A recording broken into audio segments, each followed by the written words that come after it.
Satyanam,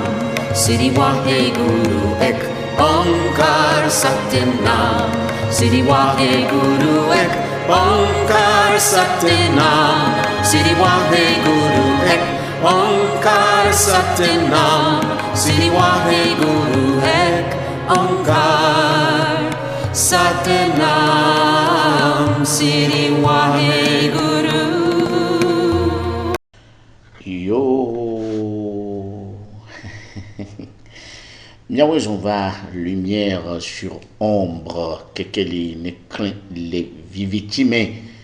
Miaoué ne que les clins les victimes o la di devide ko die gbenyenye yebe ton nous popo que les clins les victimes do be agbegboa me ke be va victime yebe le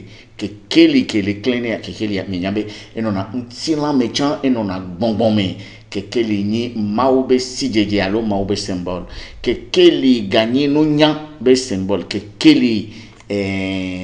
gagner munya nke magblon yo voir la conscience magblon pobe ne que les clins la vidéa ye nkuvi ponanu nkuvi jagla ponanu de victimes lumière sur ombre kachuchu nya sende gome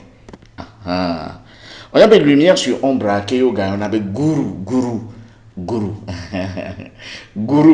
Non, mais guru, les gens qui boivent avoir mes dos là, non, tout dire, guru, on appelle guru, on parle bien le guru, on dit c'est tiens, on sait non. Guru, veut à me questionna quelqu'un livana, Jésus a guru benilo, bon, kafla, à mon robema obevi beni, et là, n'y m'a obevi. Le fait qu'il y ait un tope Christ, tiens, guru béni, opéa, guru et gombe, et bah béanto, que ben non, kudo nous ko be fian, à que non, anto tiens nous boye nous que be fian, kudo nous que we be wo la gbegbo a mea, et nous on kekeni kekeli, et ga kuchanga kia, à mon be fond, conseiller. Guru mais les pepe que sona nyade était ni journaliste yo était ni politicien était ni radito be encore ja rasta ganga wa guru oni quelqu'un qui apporte une petite soit quelqu'un qui veut cuire quoi guru beni bah lumière sur ombre et les mots sous bon dit les cas sont souvent à l'hommage il y a dit ah lumière sur ombre qui a un les blombena divinité sincère nous sincère allo mau be jojomede les indiato beaucoup bien avec hindua oyo na be Ganesha musebe nkole ndo menyisore anyi mno d'accord vakaki monepo Ganesha ni seigneur de l'aube naissante Seigneur de l'aube naissante, le soleil vivant, le soleil mystique.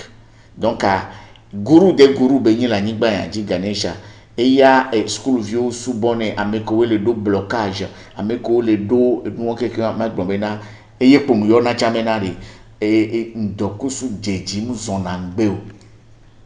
Ah, ni Zandoa nous kena, et nous qui en doku sous Jeji Muzonangbeo. Ou kele doto ma blombenari. So gake me yo jia iba zangbe jia yenyi ndoku su jeji ma zongbe nkoko beina muni katampila beni alo pepa beni la blechi monjo medikpe mate sonkona yo Ganesha ba reme nkoko mi ona be om gam gana pateye na mara yewa rejeji ma zongbe nkoko nya zoni agbenye ni rejeji ma zongbe azoni nkoko nya zoni alo yo maugan aji plani ba woto amle makpo gbeyin ne dina pe gbeyin medina gbogbo magbo kankan amle ma anya pe amle ma do nya magbe juko macha valu la vodo le gbeme ape do me to kezo la toazo la le mwe dan do amazan plan keketo oba chechene do chanyama ye macha avalu amagbeto fome avovovolo oba no maklo ye bayo subona mo fomla mawu ko yo manye matenga yo ayina gbo to ntila kple gbɔgbɔwo tsi ago na ŋkɔ mata nya yɔ mi yɔ vɔ kpɔtɔ le vodia me be enua le do mawu hungbo enua le do mawu hungbo enua le do nɔwe mi le teƒe ɖeka le afi sia afi la ŋku le gbladometɔwo mienye yema ŋku ɖe gbladome le troisième paix et me le yo ta metsa avalu dzi tsa avalu anyigba kpɔli ɖe sia ɖe be gbene ɖo gbenye me ye anyigba gã yi ne zɔm anyigba gã yi ne dzi zɔm mi le abe gbene ɖo gbenye me ma do gbene tse be gbe me miɔ gbena miɔ le anyigba o medo gbea be metsa avalu ɣe agbewo to agbewo nɔ ye klẽ agbedzete hedã zã do fɔnu ke metsa avalu yeʋeʋunuwo kekeŋ mamiesiwo dansiwo le du ɖe sia ɖe me ame yiwo dze yeʋe ɖewo menye o ame yiwo ʋu ɖe le ta na metsa avalu mi tɔsasa mesana gbena yi ɖo tsaƒu me o tso abadze me etse xoxo mbɔna du ɖe metɔ wɔna be plan bɔ ŋdogbe na mia kekem egbe be tanya ye le nyi lifi be tɔtɔ mi va tɔ de na ma no se le fi ke ŋgbe tsetse ma kpanko ataro nya ke ŋgbe lifi be tɔtɔ atɔlifi atɔlifi nya kasi on ze nke nyi lifi tɔtɔ ma nke nyi lifi tɔtɔ nu nyuie ɖe wònyea atɔlifi nu nyuie ɖe wònyea nu baɖa wònyea me yiwo tɔna lifia ɖe nyɔa ke ne lifi tɔtɔ nye nu nyui ɖe nu tɔna lifi be nu ka ne wòadzɔ hã ta ye koe medzi be magblɔ ye ko medzi be magblɔ wotɔna lifi kata wotɔna lifi ɖo megblɔ ge fifi dzi megblɔ ge kata wotɔna lifi ɖo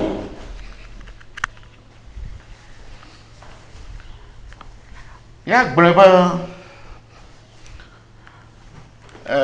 hafi ne miayi ɖe lifi tɔtɔ be nya dzi ataflatse mi tsi tevi ɖe hafi hafi ne miagblɔ alo miagblɔ lifi tɔtɔ be nya ma miaɖo afɔfɔta dzi na mia nɔnɔewoe nyisɔ ɖe yamu wɔna ɖe ke ƒonu poso esemesrɔ̃ ŋuti magblɔ vitukui ɖe kpo ne miayi ya dzi nye mu gblɔ bena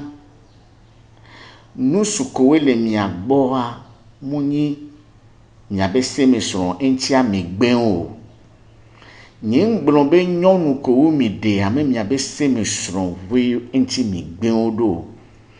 biɔbia ɖe amewo wɔna nam gasia game tona nam bena ɖe meke nyi yebe dzɔdzɔme be srɔ̃ma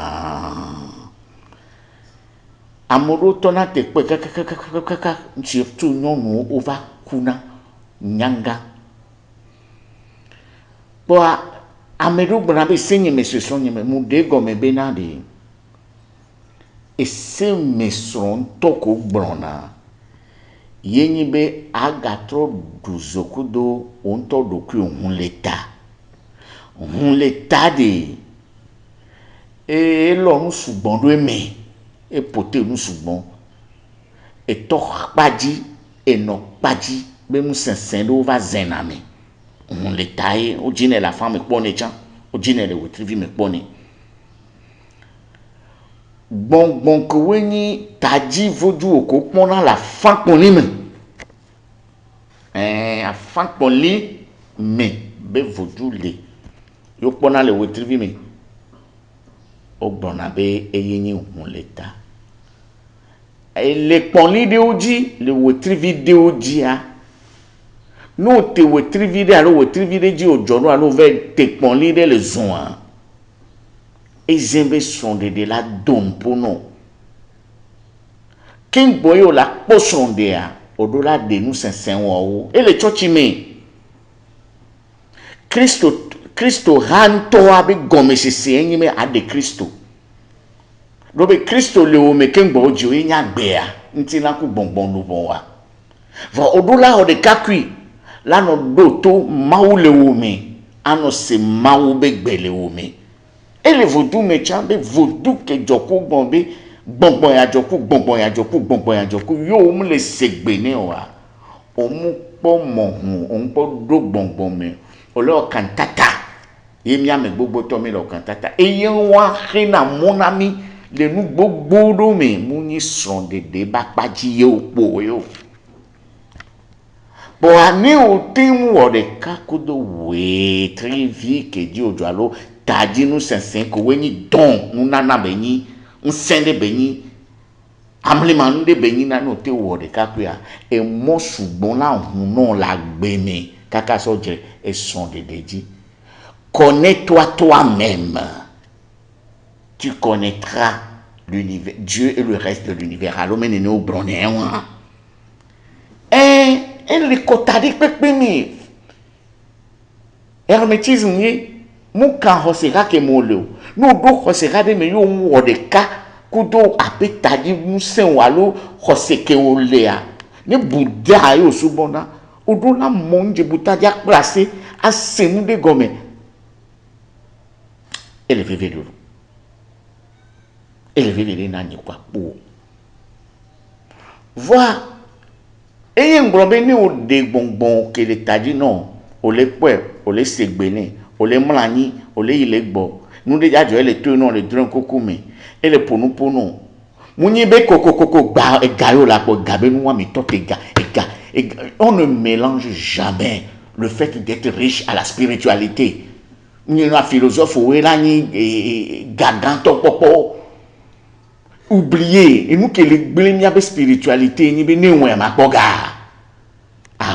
non je ne garantis pas et Jésus n'a jamais garanti ni caro Dieu d'abord ton esprit moni bo la Jésus esprit là o de kakudu ya ye gome ni be égal avec mu funwa o la nya nu ke gbe o to le ya ba evane me garo mo be amewa ke okumile ya moni se me sona o voa okumile mi son ya nonoye wa npo ni se me son ba ne o va le jido ki o kaka va Jésus se me son moni be o la gbe ye o wa me do gbe na won no ba nyin ngbre na me le pepe be ni gbe so wa be ame ya moni se me son wa mu Jésus nyon de eni gbongbon me gare master ni gan supreme master Shanghai e no ale donner lo ame o déjà supreme master Shanghai nyaba mo Jésus végétarisme tout oui Kuan Yin le son et la lumière intérieure mi souvent mi wo mi no ha o mi non ke do ha e de son pop ke va monje todo kwinti nyanu ke ni son de ya o do kaflan na wa no e kudo soin o pan amiablement kudo gome se sento voilà ce que nene benine wa e la tengi nene fan wa nyin brona me de beni gben so lo isaba yo fifi anemia va etanyaji que les nilifien ensemble et ton mi attend les filles kenchi ton a les filles do dans kenyi les filles nous quels les filles les représenter kenchi ton les rituels à l'okota l'okonu wo medo eti mi jai lifia enya zizo nemi le yo azizoa honhwen ke benyi nya zizoa enya aya ke benya dopele aya si vo aya pole siji aya pole ayame aya pole zobo aya pole anigban aya le ayame ye bonbon be tepe gan ayame be nona agbe bonbon acha ayae ye nimi le yo séraphin chérubin trône domination puissance vertu principauté archange ange agboyo ni le bonbon me nimi yo hevieso va yo dan va yo gun alo va yo sapata dope yo ni yemi yo egun vivia zoe ni la nigba be tumi kengbe mi yo gun mi yo na anigba to nigba to yemi va yo na kafrade ko supposé oro wabe grade après à egun après egun etan gan dangbo ke ye le ni wedo gan ke ye ke jinde pepe to ke ngbe do ke ye me bonbon re pepe le a ni mi yo wan voye mi va yo na e so nto so muni revie so poyo so anto e po gana be Jehovah ye be ko le so yi ye o la po be alachan agboe duna Jehovah Mose to chan agboe be duna ye blema vodu gan ko yona le toji a agboe duna lo e fion be dokusu yo ne be mitra egbe me anu po mitra ka o da va be yo munyi enu ya saint sacrement e yo ma donc enu akeke wan fa no na sigbe dokusu ye miato de kade que ye créé fraternité blanche universelle là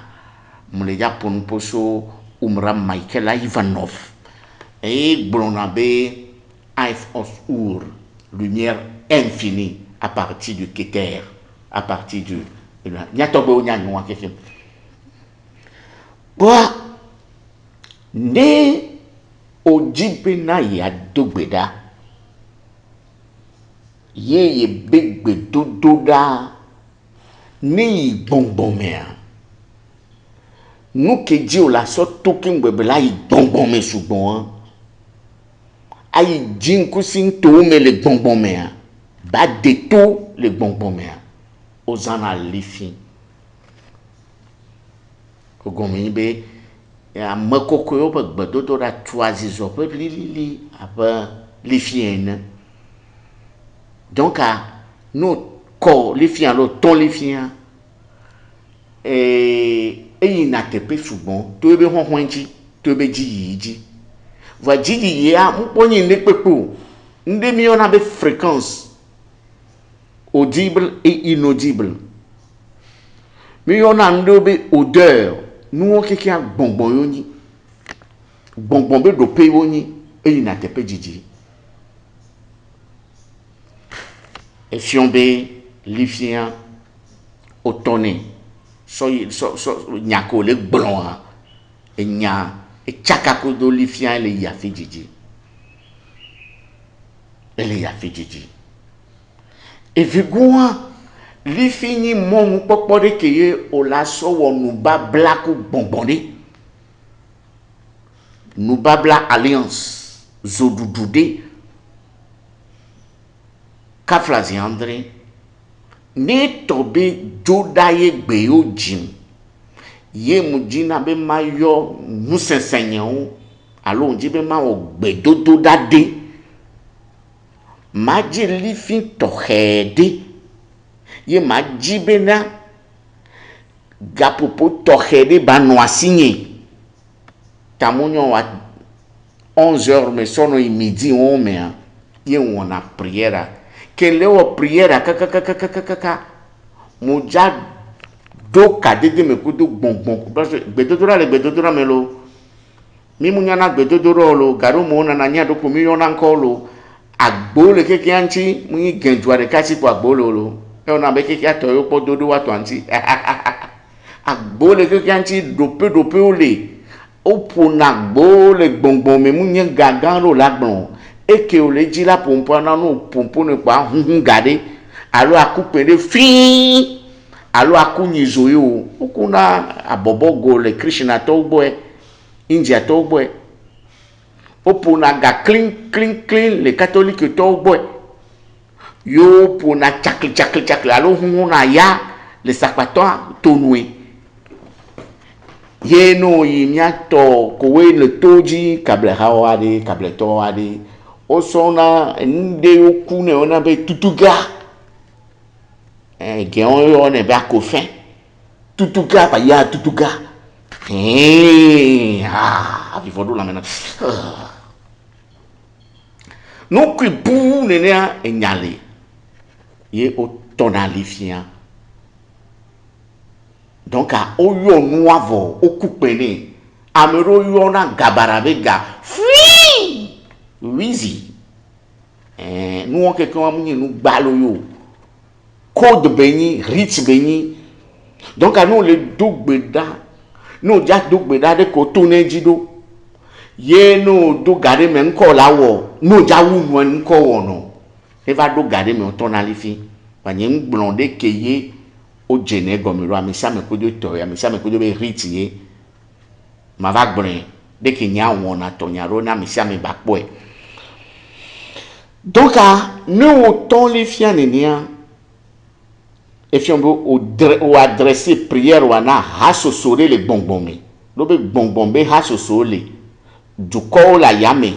bonbombe du corps la veme, bonbombe du corps les ans, nkeke me du corps bonbombe tole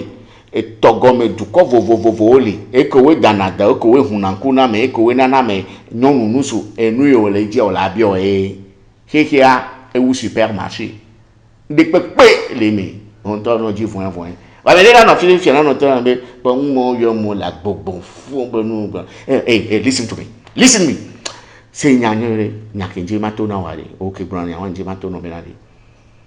au commencement était la parole et la parole était avec Dieu, il était tous Dieu, rien n'a été fait sans cette parole. Mais ma bio benadi de ko seigneur wangomeroma enfer chan mautoe paradis chan mautoe nyabe khose ha dona vlo nu vovovovovo me nde pento mu le keke me fie ne munye mauto nu yo le yobe voya amerebe nyoe beni nu ko le yobe nyoa merebe voen beni boa ayepo miaje funu emi yona me keke anyi hu agbeni hu mia obleu nu bara no le yo nebe nu bara o le digbo ma wo nto efion be ekpoto non le vodiame ekpoto non le sous de deme ne kafla et les sibendo zone ba le ésotérisme mea allo le mysticisme allo bonbon me be nya bonbon mea nyoe ku voin molo on te la nya nyoe on te la nya voin. Tu es responsable, tu es le maître de ta personne, tu paieras ce que tu récolteras ce que tu as semé. Ce que tu fais te fait et tu es ce que tu penses. Et c'est où les réantis. Il y a le tournant mais bébé ne ouvert le yo bonbon les yo on y a be donné au jao. Voilà nous au doigt vochon au dolado. Nous kencho yo au dolado. Yinji be ma fione ko dona gbeda le fio. Ça c'est un. Et ça c'est deux. Et tongo eni be li fin tontoa eni na vosa na bonbon ne le yo bonbon mais là non biom be na tata gatange chom le yo mawo. Dieu est l'inconnu. Chaque personne a une dimension de compréhension, un degré de compréhension selon ce qu'il appelle Dieu. Est-ce que Allah yini mawa polémique nimle mo nimle jichon Jéhovah yini mawa alo so yini mawa mami wata yini maunoa chacun a messiamé parce que Dieu en réalité c'est l'inconnu vrai, on ne le connaît pas, chacun l'expérimente à partir de son intérieur. Donc, il faut libérer. Quand on parle de l'ésotérisme, c'est la liberté dans le respect des choses. Je dois être libre, mais je dois respecter la loi, de ne pas bousculer les autres. D'où la notion de la laïcité. Bon, nous avons souvent nous-mêmes. On a compris ne gakemeye o le ja savoir. O ja solande alo ja kodede alo ja sonde so na bonbon. Kakemo le wo ton na lifi. Yo pona garoji. Anyabe neneji yo pla bonbon yo. Madame exemple nglone koko e jore ni toji ni ke yi muto we trivi me popo be nyawo amudo na gbera na abe ange gardien nyon to ye ni mu rate ne gberi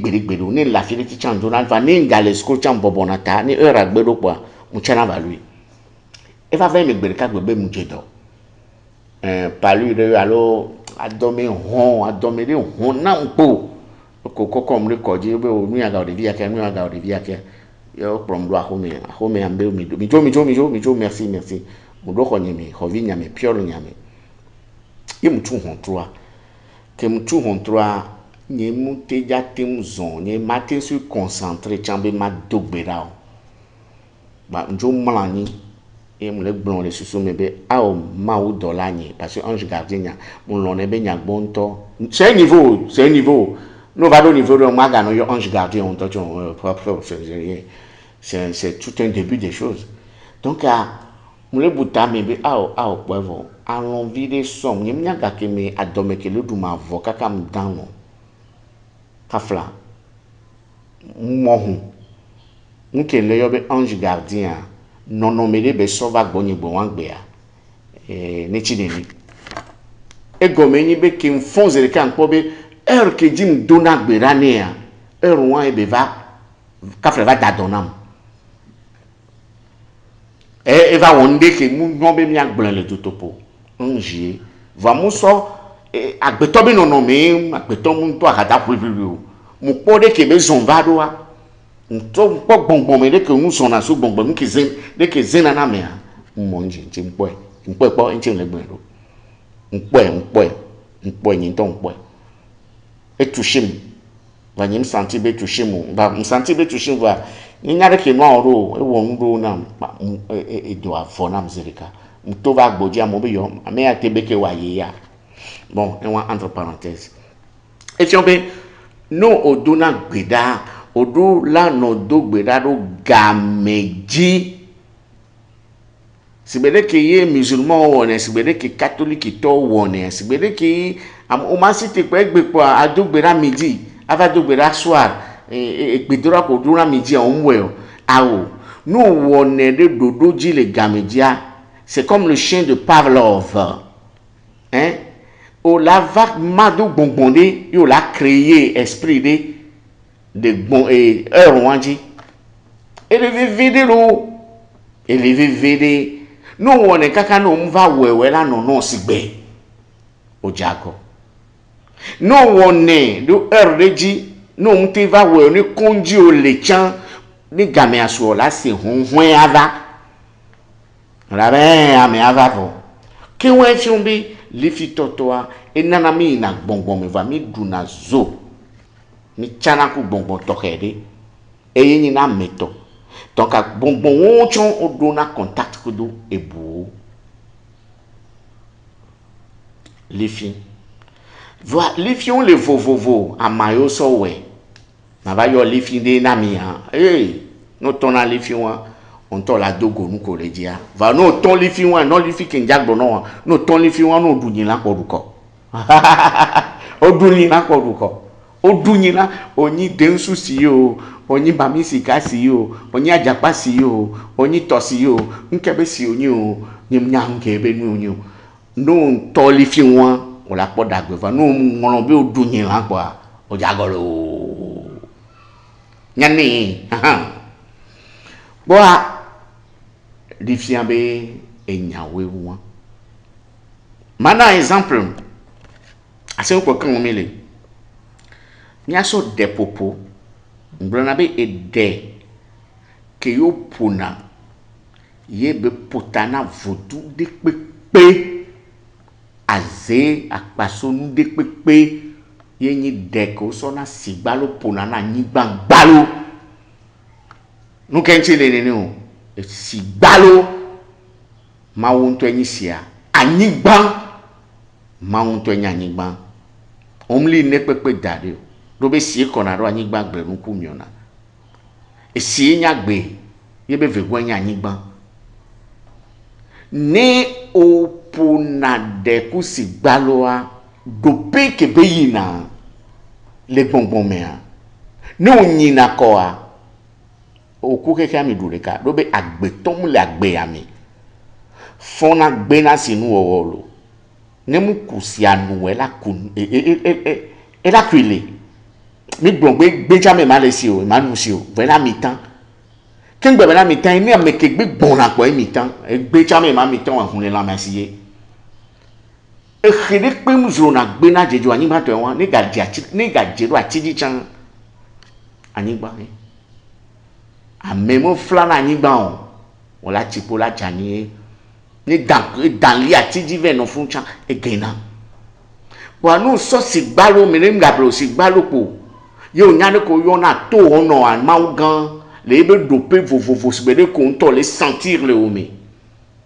yo va je togbe oji kingbo la je togbe oji a amero je ne go be togbe oji kingbo va ina nu sensen ke ora be kota o me do be ame la gbe kingbo va do nu sensen ame ni hun kingbo na go me sensen wa ko chavalo ma o gan sogbo le sama o ma o ke apopo ma po diku o pomre kaka pomre le sitre ra ti le fion ya mi ye ko va ro togbe oji o la yo togbe o be ehun le la me nbu no ameno agbewo fotu ko ja yo a yo me won tutu gban ko me togbe sipino na vevere nto ko chavalo ne nevoa ele catholique me chanlo ele ko se ka mi no mi le lojire me alo mi le hose rade me po a ni mi yo ma o gan kin gbo ko mi lava no yo nsensen lo keke ya me a mi la yo mi abe maître o keken e go me mi abe egregor se ke di mi le se ke do mi lo ani mi atogbo abuyo me kanona na te po ma to ma toi jana la makaka ole yo va le yo anigba to so chaba ko de to dans le tawo ngana ba chaka o la va kosiara ni bo la se vide la kwera ni ba nke choko na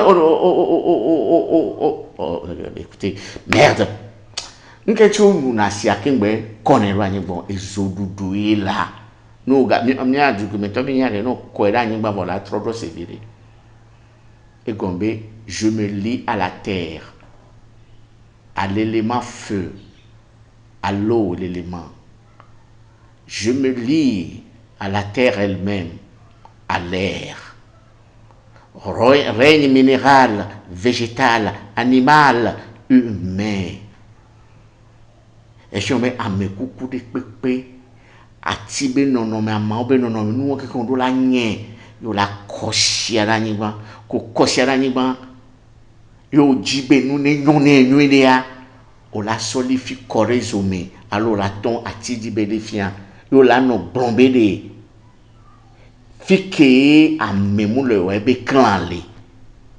tolifi ajare elereke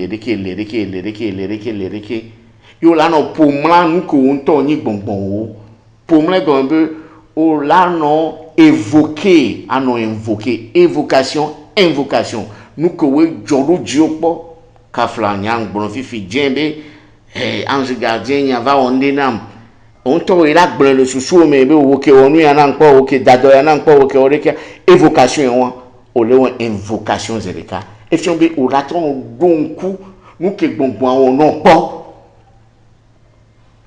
nya par exemple fini nde jore jinye pe ni to ni dole le kude to an ba be maugan owe so no mo ya va dado na npo la gada sim daria egbona woge onto la e hado la no va no onto la nyabe e jagada do aki ba ola no seji nyale le nyemblon donc a donc ko sia danya atolifia ko tolifia vo pa nko la o ogblɔnya kaka gblɔnya efiɔn be efia enuko gblɔa akpɔe ɖe adze yome ne wogbɔ be dogbera osɔ gbea ɖo ɖa zɔn gbea nyagbea dzi kpɔ be na ɖe enya ɖo gbɔngbɔn me ma ɖe ko wɔ ne wòla mlɔ anyi wòɖo la dano òun ɖo la bu susu ɖe kpekpe le sia dze na gbetɔ do gbe ɖa kpe ɖo la mlɔ anyi sigbe ɖe ke christianism céleste tɔwo ne papa oshofa kudo tɔwo brotherhood kudo tɔwo kirpin and seraphine amewo keke wɔna ne be nu nyuie ɖe be nyi ava no yibo da wo me kudo enduwo mea ne va ɖo gare mea onga dzina mantra o wɔna zen o miona nkuvi o kpɔna wabe gbɔngbɔn me à partir du 3e œil enwa nyanye mte wɔna nyuie ɖo dano ŋutɔ tsã adano ɖo anyigba gbalo ye xexia la gbugbɔ tuo xexia la gbugbɔ tuo nyigba la do aŋɛ nɔ aya la do aya ŋku dzi ŋkusi la do aŋɛ nɔ o la se nu de gɔme táwọn ame o la gate tɔn lifia lifi tɔtɔ le veve de ŋutɔ bon ne o le tɔn lifi gasia game gari kpekpe game gari me la nanye o mo tɔn lifi o va lifia lifi la hɔn do alo parfum la hɔn do edzɔ kpɔ edzɔ ɖo dzi wa edzɔ na o nya ŋke ya ne o tɔn na lifia gbɔngbɔn ko o yɔna la nɔ fidèle nɔ ye nga no gblɔ nya bada nu ke wu na mie nyi be ne o le tɔ lifia o mu ɖo la gblɔ nya bada o amewo sɔ ne be no o kusi dzapo ɖe na anyigba gbalo le ŋutɔ ahodo mea o ɖo la no gblɔ nya bada enyawa la lɔ ya ŋutɔ tsã wu mu nyi vodu ɖe ye o li o vovototo ke le vodu kudo zoka kudo nu ko mi wɔna kudo mawua enyi be na mawu yɔ de na gbe ne o bione be lɔlɔ nu be ne vɛ me vodu ko ŋutɔ o nya nu ko sɔ wɛ amakowe ye mi ataku ko du ezoke mi dua mi trɔ zu nu ɖeka wewɛ o la te dɔn wa edzia tsɔtsitɔ gbogbo tɔ o se ne wa gɔme o kafla ne yɔ tsɔtsitɔ amu ga ve mi o ye leke o la va nɔ yɔ mawu ke wɔ xexea ke mu xɔna gbe la me ɖe kpekpe si o ke dzesi nyuietɔ dzesi vɔ̃etɔ va sɔ kena o wɔ agbetɔ ke le hasoso ɖe me kpo o kpɔ ɖokuiwo be kɔ kaka ye o la va nɔ zã ayɔ amewo da ɖe be faya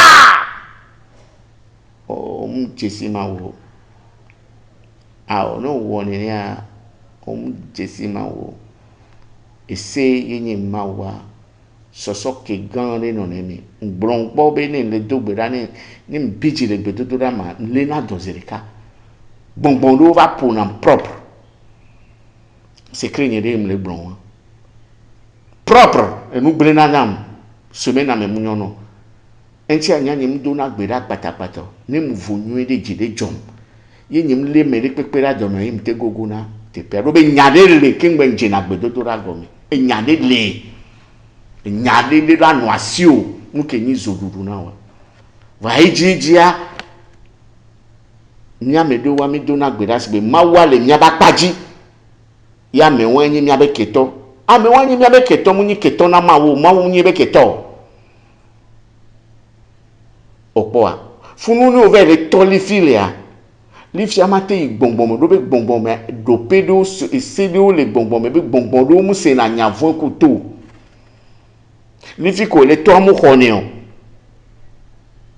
ne nyɔna me ɖe ne ba nyɔna ne nyɔna na me ɖe ne ba nyɔna nye tsã ne nyɔna na ma ba nyɔna me ɖe nenewo gblɔ ne wa o to ɖa prière agɔme ɖo nɔnɔme ɖe ke nye mdza te gblɔ wa mdza wo nu enu lifi ɖe le mafiɔn ɖo ko wɔ ne ɖoa o la dzi lifi ŋutɔŋutɔ ekuku ke nago nuwo kafla yoruba nuwo eko tɔna le tsɔtsi xɔ me le catholique céleste ko tɔtɔ la to ŋlaŋlaŋlaŋla ba me vi ɖe o l'avait dit nyimi pupu et nyimi to et nyi be mi hein o la siebe la pu yo la solifia so chake la subon vide yo la so enyi bami ni no si bami akwa meke yebe se nueme o ni no si bami yo la so chake keke yo la va so fragrance ana ho train li fi c'est-à-dire nous ko hona nyere quoi aja videre me as chugui amane nkodo le yo na va mu hia be ma yo le fi no o we chen la che avasie vide bapu jodagbe yodagbe fidagbe a ano toin au moins à toin midi mais avant toin 18h tiens on la pobe et marcher dans to ne oni gbongbon meme nyao yo ton na le fi wa nous de pepe gbongbon de pepe la no gogo no mala nyi anyi ma mla me mi hona tutudo le gbongbon mi anyi mo mla me mi hona initiation no mla nyi anu ko la no po subon ye no mulina kena wa no la likeno ni mami ko blona non la femme le wetrivi me togbo le si me poto me gbo o blona un se po wa o la poe agbe o me la fa mon lo ye ne asuko emu nyona no o mu tele de son agbon nu kentia ento la jira no va ekolenti o maga so enyiladu o tenyi chambaba me o tenya jakpasi o tenyi mameshi o tenyi etambashi o tenyi chochi mesi na Maria si o tenyi sende pepe si o be sen basi o te bon pepe bonbon a ela jako anya lo ela de do question owo ke kuna drone te kuna drone wa no le benali fi wa tona dagbe akwe dagbe son dagbe yo ton li fi atone be ye bene itore gbona yi e chavalu baga e chavalu dana e chavalu tole Nigeria e tore le grana ni banji e chavalu aputa pugome ye chavalu lili po mebesi o jija jama jo mo le yo le ntina me yo le gbongbon me le tole fi abe lo vonye ne onga gbronya bara o gbongbon fun ere pe mo le so mi anto mi abe nyako mi gblono nous créons des démons nous sommes créateurs des démons nous-mêmes nous blebe la ve mi gbronya nui nyembe asokore parfum re no nyembe beto enpo ngadu nyilan ngadu hanbelon pwede poare amekewe la te ton li fi won o la no ton li fina o la jagbagba be ya no pratiquer végétalisme allo végétalien ne o mga woni o chanlan ro le o la to te dudu surtout nito allo jour que ni jour o da to yan lundi jeudi vendredi a o madu en lambende pepe o la bla no vide o la no dogbeda a chere mo no lo taji vodu o la o de kapo a meke yo tonne na no mu jesi wa densu yo yone eye mi na be data tria ye de kenyi ton gagner de ka enyi nu ibodola enu je nu he amlimae Vishnu Brahma Shiva Dattatreya, le gourou des gourous, le maître des maîtres. Et gombe ne oni nu poto yo wona gbogbo me nu nyawo nyawa o la kpɔ be o ma te do go maître spirituel o le gbɔngbɔme ne mu to datatre ya dzi o ebe le tɔgɔme ele anyigba dzi ele dzinkosi eye ni nukuku va egbɔ agbe le sɔ yi ma vɔ eku ne zu agbe agbe ne zu yayra yayra ne trɔ zu ma vɔ enyi ŋutilã nyi luʋɔ nyi gbɔngbɔn maître des maîtres guru des gurus nɔwɛ nye be va gbɔnyi o ao nu yi nya le fiɔ le fi no wɛ no kpe amewo le kpɔe zãn ne dzɔdzi na wa nam de ne mu dzɔdzi na wa nya ŋkɔtɔ nye le mawu gbɔ nye ŋgblɔ nya gbegble ɖe kpekpe o mu kan be religion keme o le o ao jamais toutes les religions sans exception ayam do religion anyigba do religion esim do religion ezanku keke mu do religion lo mia megbetɔ ye do religion mi gbe religion va ne mi dza do gbogbo mea au-delà des religions au-delà du temps et de l'espace be nu me le dza o donc les filles ale bene mo do akpe nka le dzi bena owo ke do to ma ko wɛ kaka wɛ vɔ dza tɔn le filles be o tata gata mo tsava lo yo la kɔsi le na nyigba ne tse na me ke gblɔ nya ya ye musɔ le wa enyi se o gblɔ na lo me le la nyi maître o ma nɔ yɔ be ŋkɔ wa o le dagba lo o la tsi dome lo o la tsi dome no wɔ na esotere o le dzi la o tourisme alo o le dzi la nya ordre o be nu alo o be ordre ese abutɔ o abunɔ ne o yɔ ŋkɔ nye kɔsi de kpɔ de ne o nga nam bie de kɔ ne o kpɔ milliard tsã nu ke nya ŋkpɔ enyi kekeli ma zɔn to me ave kpɔ ma wo nye lo ba ne o do nya ne la to nam alo dzi be ya kpɔ wetri vi wa me akpɔ wetri via me ŋuke tutu ye nyi o datatre ya le kudo ya alo ŋke we le ye gbɔ ma ayɔ mia be numéro ke nyi secrétariat 00228 90 29 92 26 abio be de ote o vocal fan tata gata be cabinet muji be makpo wotrivi me neno wonio wala tono be so date de naissance ou va leke angone kudonko kwa efenko la yo no gbetu po enya lava nya gbonye fi pa ma wero whatsapp jino mu kinya be ava gbonyo lo ao colonel tata gata nyenga televo le po wotrivi me na me directo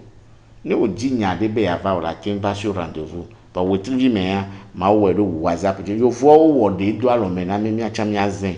nya dakpe na dan o kekem voade ni tobe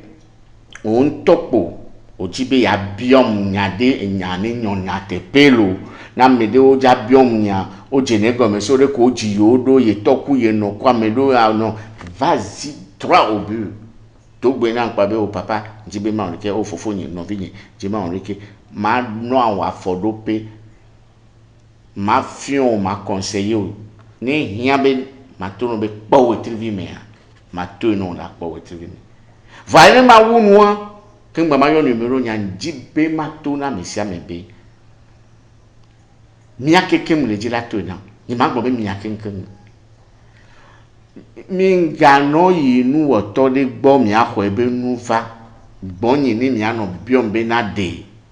o wo ene de kema ni mu ni chicha na nu woto awo e chamba lo ye wa je ne suis pas là pour juger qui que ce soit et mon de ka mutona ina ma ubo entia no yi owo nu devoa gava so enu ava so vanya gbonye be nyama na jugement ni o mingava gbre agbedomena mia nonwe olo ego be ke vocal ye mu wo ko swene ne on troso ve na ton no abe tata gata be me kenyi tata gata la ma no gbe to no be nyo na mele mu jesi roku mu le jira jesi roku ya mu gayo mo gbe no se mission anko I don't care Ele vivili na mtolo. Ele vivili na mto. Mon enfant va on de afan comme namio. Nya ni mon enfant. Van bra afan. Afan igbe le livre mais la fille pepe va nyim nana mais afan nyim kan afan na me. No te ponli ne no mate yi agbele me no.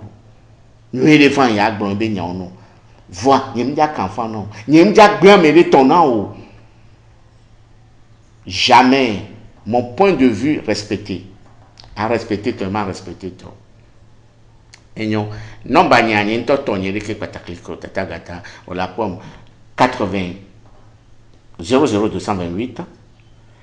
93 02 43 13 magayo donc 00228 Togo 93 02 43 13. Nous a WhatsApp vocal. Allo écrit. Soube ayon parce que peut-être me le ordonner. Ni nkwe amadou nchino. Wotro alon deke agbedo mbio na mia kekem. La mesen yo nona. Yo wone. La mesen na mia kekem lo. Chwa banyaba.